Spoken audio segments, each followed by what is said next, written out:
전능하사 천지를 만드신 하나님 아버지를 내가 믿사오며 그 외아들 우리 주 예수 그리스도를 믿사오니 이는 성령으로 잉태하사 동정녀 마리아에게 나시고 본디오 빌라도에게 고난을 받으사 십자가에 못 박혀 죽으시고 장사한 지 사흘 만에 죽은 자 가운데서 다시 살아나시며 하늘에 오르사 전능하신 하나님 우편에 앉아 계시다가 저리로서 산자와 죽은 자를 심판하러 오시리라. 성령을 믿사오며 거룩한 공예와 성도가 서로 교통하는 것과 죄를 사하여 주시는 것과 몸이 다시 사는 것과 영원히 사는 것을 믿사옵나이다. 아멘. 찬송가 393장입니다.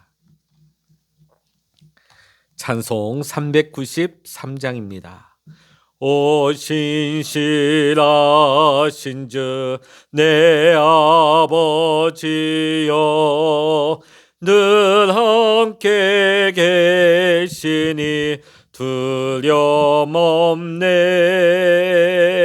그 사랑 변찮고 날 지키시며 어제나 오늘이 한결같네. 오 신실하신 주, 오 신실하신 주, 날마다 자비를 베푸시며 일용할 모든 것 내려주시니 오 신실하신 주 나의 구주. 봄철과 또 여름 가을과 겨울 해와 달 별들도 다 주의 것. 만물이 주 영광 드러내도다.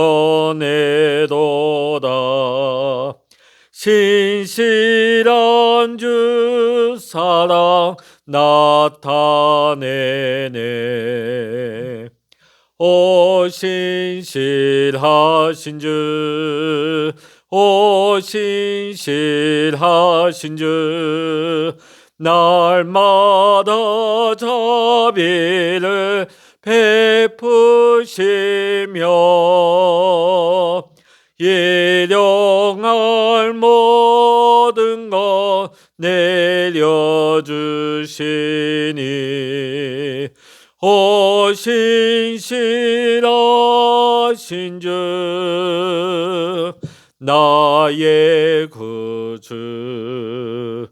내 죄를 사하여 안위하시고 주 친히 오셔서 인도하네.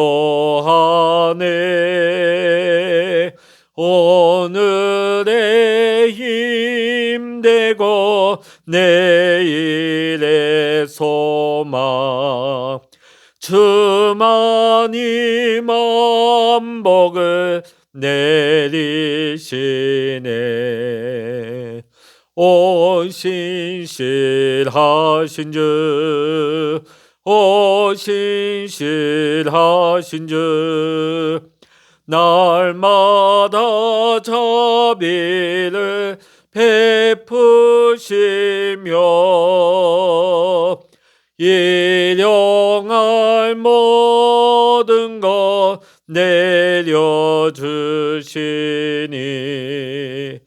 오 신실하신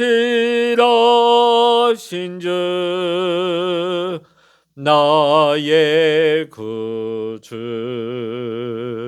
아멘.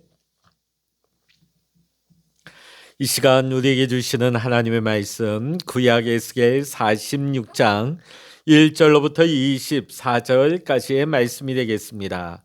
구약 성서 1225면 에스겔 46장의 말씀 같이 읽겠습니다.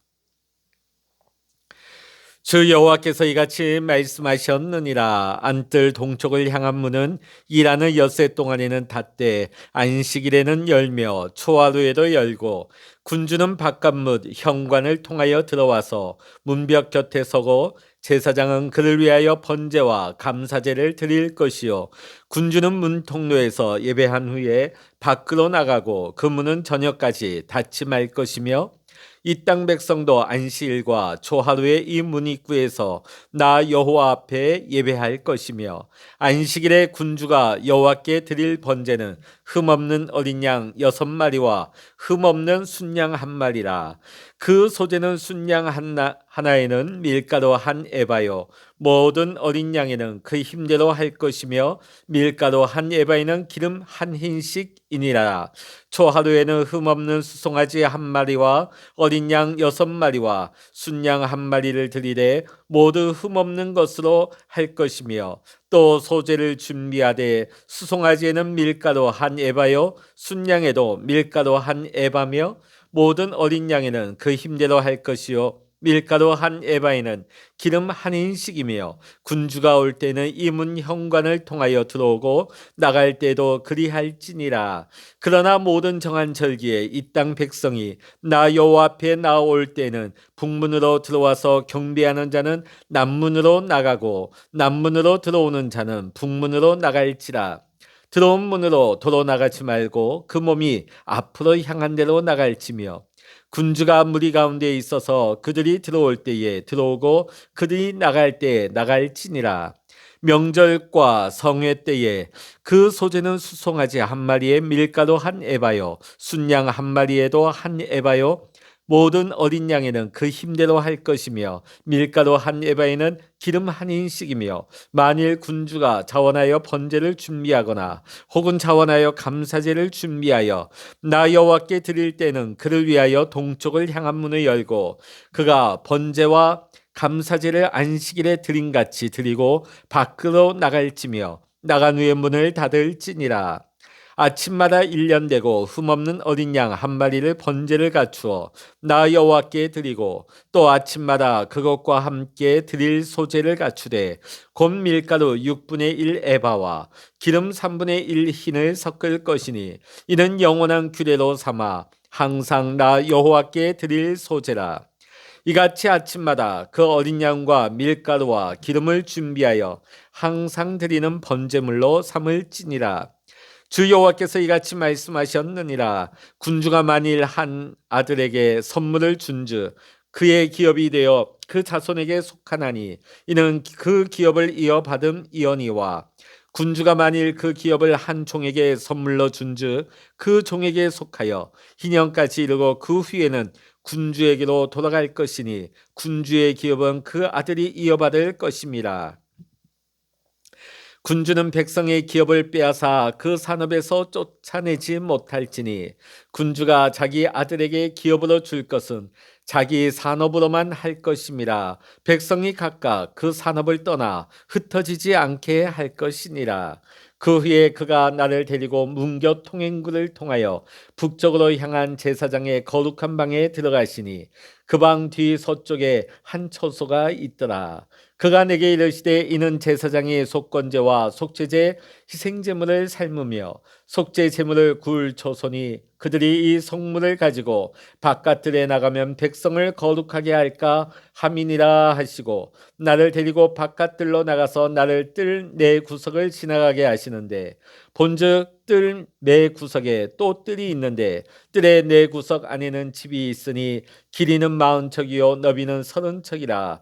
구석의 네 뜰이 같은 크기며 그 작은 네 뜰 사방으로 돌아가며 부엌이 있고 그 사방 부엌에 삶는 기구가 설비되었는데 그가 내게 이르시되 이는 삶는 부엌이니 성전에서 수종되는 자가 백성의 재물을 여기서 삶을 것이니라 하시더라. 아멘.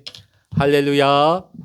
오늘도 함께 기도하시는 우리 사랑하는 모든 믿음의 성도님들에게 또 여러분의 가정과 여러분의 기업과 일터 위에 오늘도 하나님의 은혜와 평강의 축복이 함께 하시기를 주의 이름으로 간절히 축원합니다. 오늘 우리가 함께 본 에스겔 46장은 45장의 절기의 제사에 이어서 안식일과 초하루 그리고 매일 드리는 제사에 대한 언급이 나오고 있습니다. 모든 것을 상실해버린 포로 시대에 회복될 예배에 대한 이 말씀은 이스라엘 백성들에게 큰 소망의 위로가 되었을 것입니다. 그 회복될 예배의 모습에 대하여 오늘 우리가 함께 살펴보고 은혜를 나누고자 합니다. 먼저 1절과 2절의 말씀을 보면 안뜰 동쪽을 향한 문은 평시에는 닫혀 있다가 안식일과 초하루 제사를 드릴 때에 그 문은 열 수가 있었습니다. 아무리 지도자인 군주라 할지라도 그 문으로는 들어올 수가 없었습니다. 박관문 현관을 통해서 들어와서 문벽 곁에 서서 제사장이 드리는 제사를 지켜보며 바라보면서 하나님께 엎드려 경배해 드릴 수가 있었던 것입니다. 아무리 군주라 할지라도 철저하게 성전 안에서는 성전의 법을 지켜야 했던 것입니다. 그리고 왕이라 할지라도 스스로 부정한 죄인임을 깨닫고 자신의 한계를 직시하면서 멈춰서고 하나님께 엎드려 경배하는 그 시간들을 통하여서 스스로 예배자의 모습을 잃어버리지 않을 수가 있었던 것입니다. 또한 군주는 제사에 필요한 재물을 준비해야 하는 책임을 가지고 있었습니다. 그 말씀이 3절과 4절의 말씀이 나오고 있습니다. 새 성전 제사의 특징 중 하나가 있다면 군주가 제사에 필요한 재물을 공급하는 중요한 역할을 가지고 있었다는 것이죠. 그 일을 감당할 수 있도록 하나님께서는 왕에게 땅을 많이 배정해 주었습니다. 단순히 왕이기에 땅을 많이 주었다기보다는 군주가 그 역할을 감당할 수 있도록 군주가 백성들이 자신에게 예물을 많이 바치고 또 하나님께서 자신에게 많은 땅을 주신 이유를 자신이 망각해 버린다면 그 물질을 자신의 향락을 위해서 자신의 안위를 위해서만 낭비하게 될 가능성이 높아지게 되는 것이죠. 왜 백성들이 나에게 이런 예물을 바치는지, 왜 하나님께서 내게 이런 많은 땅을 특별히 내게 주셨는지 그 이유를 망각해버리면 그것을 헛되게 사용하고 낭비하게 될 가능성이 커지는 것입니다. 오늘 이 군주의 역할을 보면서 물질에 대한 우리의 자세를 한번 생각해 볼 수 있기를 원합니다. 오늘 군주에게 있어서 물질이 무엇입니까? 하나님과 사람을 섬기기 위해서 하나님께서 허락하신 도구였습니다. 마찬가지로 하나님께서 오늘 우리에게 허락하신 물질은 나의 향락과 나의 안위만을 위해서 주신 것이 아니라는 것입니다. 하나님과 이웃을 위해 섬기라고 주신 것임을 우리는 잊지 말아야겠습니다. 이어서 9절과 10절의 말씀 보면 절기 때 드려지는 제사 의식 가운데 이스라엘 백성들이 이동 경로의 질서에 대해서 알려주고 있습니다. 마치 일방 통행 도로처럼 북문으로 들어온 사람은 예배를 마치고 남문으로 나가야 했습니다. 남문으로 들어온 사람은 일방 통행으로 북문으로 나가야 했습니다. 이 이동 경로를 이렇게 설명하고 있는 것은 우리 하나님께서는 질서를 굉장히 중요하게 여기시는 분이시기 때문입니다. 고린도전서 14장 33절을 보게 되면 하나님은 무질서의 하나님이 아니시오 오직 화평의 하나님이시라. 여러분 천지 창조를 하실 때도 보십시오. 흑암이 온 땅을 덮고 혼돈 가운데 있을 때에 하나님께서 창조하실 때 그 역사가 무엇입니까? 질서가 임했다는 것입니다. 빛과 어둠이 나눠지고 땅과 물이 나누어졌다는 것입니다. 경계가 다 분명했어요. 막 뒤섞여 있고 흑암과 혼돈이 섞여 있는 이 땅 가운데 하나님의 창조가 임할 때 질서 정연한 창조 세계가 펼쳐지게 되었다는 것입니다. 어떻게 보면 어떤 문으로 들어오고 나가는 거 굉장히 사소해 보이는 것처럼 보이지만 오늘 하나님께서는 이 통행 질서를 구체적으로 설명해 주심으로 말미암아 하나님의 성전 안에서 이루어져야 하는 질서에 대해서 하나님은 가르쳐 주고 계시는 것입니다. 성전 안에 들어와서 세상에 자기의 위치, 자기의 어떤 특권을 가지고 거들먹거리는 사람이 없도록 성전 안의 질서를 어기지 않도록 제 아무리 가장 높은 군주라 할지라도 성전 안에 이 질서를 순종하게 하심으로 하나님은 성전의 질서를 세워 나가게 하시는 것입니다. 16절부터 18절에는 군주가 하나님께 받은 기업을 어떻게 관리해야 되는지를 원칙적으로 설명하고 있습니다. 첫 번째 원칙은 무엇입니까? 16절부터 18절에 보면 첫 번째 원칙은 희년의 명령을 따르는 것입니다. 희년이 무엇입니까? 안식년이 7번 지난 50년이 되는 해입니다. 희년이 되면 모든 땅을 원래의 소유주에게 돌려주어야 하는 제도인 것입니다. 자, 오늘 군주도 자녀에게 그 기업을 상속하는 것은 일반 백성들과 다르지가 않았습니다. 자, 그런데 군주가 통치를 하다 보면 신하들에게 또 그의 종들에게 백성들에게 그 땅을 선물로 주는 경우가 많았죠. 자, 아무리 군주가 땅이 많다 할지라도 왕이 선물로 주었다 할지라도 희년이 되면 다시금 그 군주에게 그 땅을 돌려주라고 명령하고 계십니다.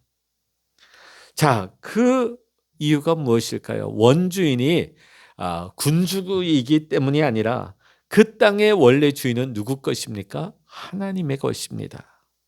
아무리 군주가 종들에게 선물을 주었다 할지라도 다시금 군주에게 그 땅을 돌림으로 말미암아서 그 땅의 주인은 하나님이심을 잊지 않게 하는 것이죠.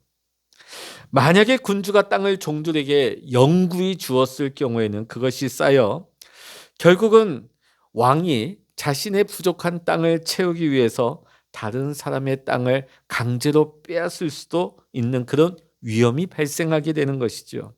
하나님께서는 이것을 미연에 방지하게 하기 위해서 하나님께서 왕에게 허락하신 그 기업의 구역을 정확하게 하나님은 지키게 하시는 것입니다. 그 대신 다른 백성의 것을 강제로 빼앗지 못하도록 아무리 군주라 할지라도 백성의 것을 취하지 못하도록 하는 어떻게 보면 힘이 없는 연약한 백성들을 보호하시는 하나님의 안전장치와 같았다는 것입니다.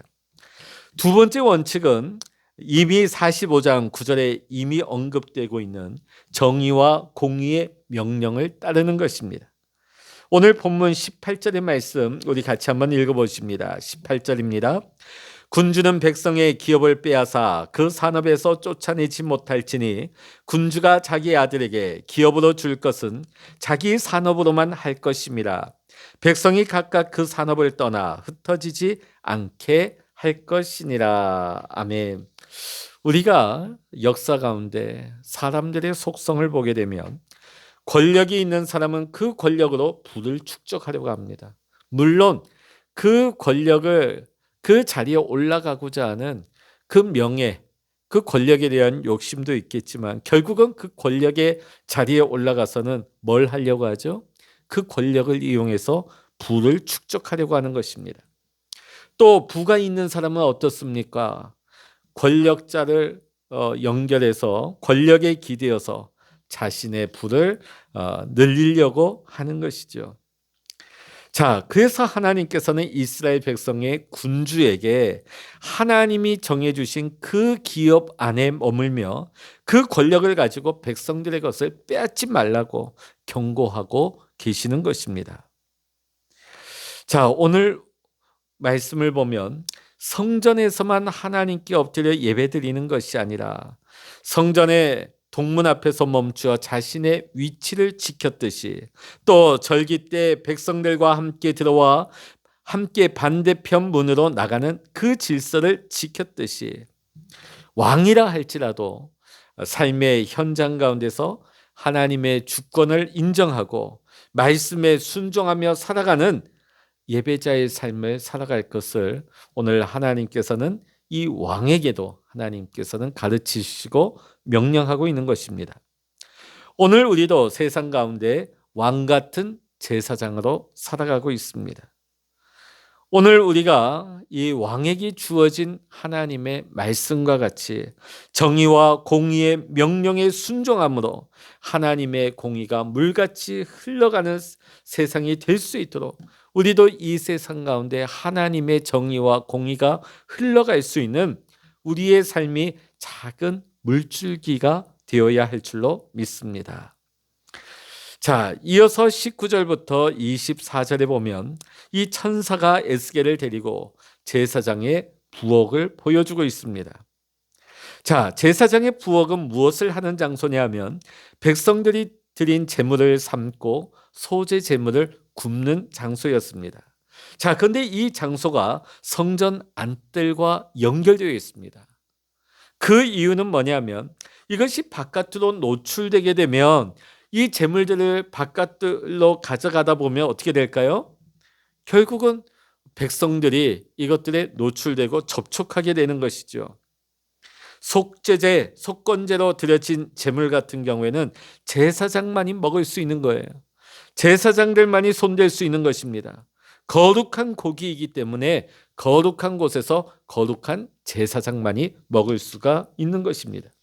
자, 그런데 이게 그 통로로 연결되지 않고 바깥으로 노출되다 보면 속죄제와 속건제의 고기를 부정한 자가 만질 수도 있고 먹을 수도 있게 되는 것이죠.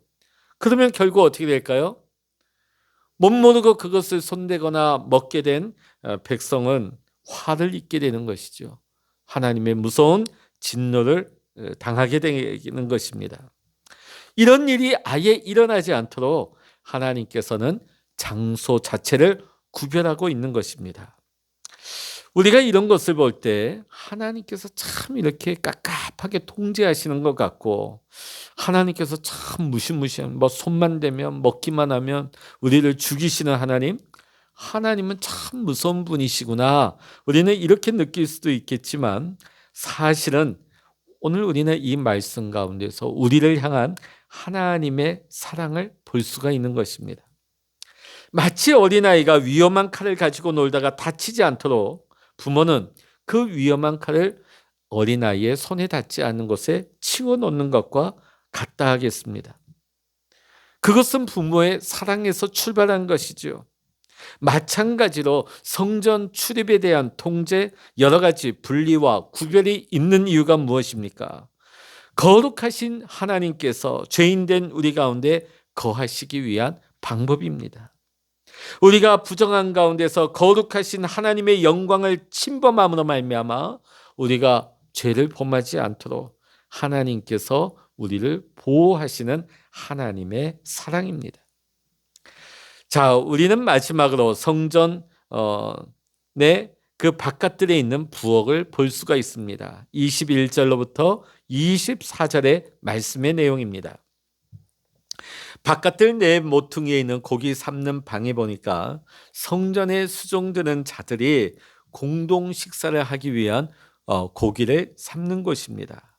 자, 함께 예배하고 함께 식사하며 교제하는 그들의 모습 속에서 참된 예배와 성도의 교제를 누리는 모습을 우리는 보게 되는 것이죠.